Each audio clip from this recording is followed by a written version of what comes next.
Si aujourd'hui les hommes de la 2e compagnie du 13e bataillon de chasseurs alpins s'entraînent ici en Haute-Maurienne, à plus de 3000 mètres d'altitude, c'est bien entendu pour maintenir leur niveau physique, mais aussi pour se préparer à une future mission. Donc c'est l'expérimentation tactique de Félin, donc qui va prendre grosso modo la 2e partie de l'année scolaire. Donc à partir de janvier, on va vraiment rentrer dans le vif du sujet avec la perception de l'ensemble du matériel et puis l'expérimentation proprement dite. Donc pour le bataillon, c'est la 2e fois, sachant qu'on l'avait déjà testé en 2007. Et là, donc ça revient pour le bataillon cette année. Bientôt, ils percevront l'équipement du fantassin du XXIe siècle. Mais celui-ci séduit autant qu'il inquiète. Optique performante, armement plus précis, système de communication et protection ultramoderne sont-ils vraiment perçus comme des atouts par ces chasseurs qui auront à le mettre en œuvre en montagne? Honnêtement, c'est difficile à dire parce que c'est vrai, quand c'est la modernité, ça peut nous arranger les choses. Et on avait vu dernièrement avec le système Félin qu'il y avait des choses inadaptées, et surtout à nous, les chasseurs alpins.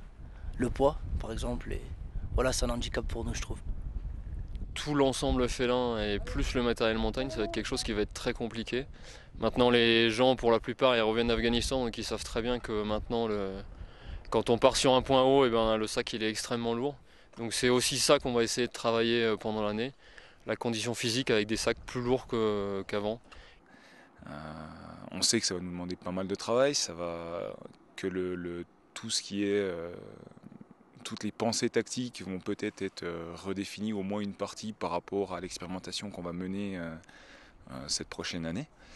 Donc on sent le poids et la lourde charge qui nous attend. Maintenant, effectivement, comme vous le disiez, on revient d'Afghanistan.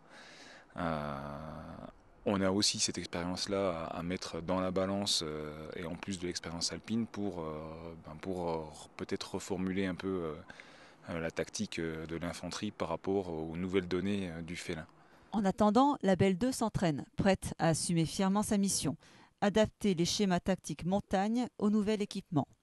Nous retrouverons régulièrement cette compagnie de Chambéry afin de découvrir avec eux si le nouveau Félin répond à leurs espoirs.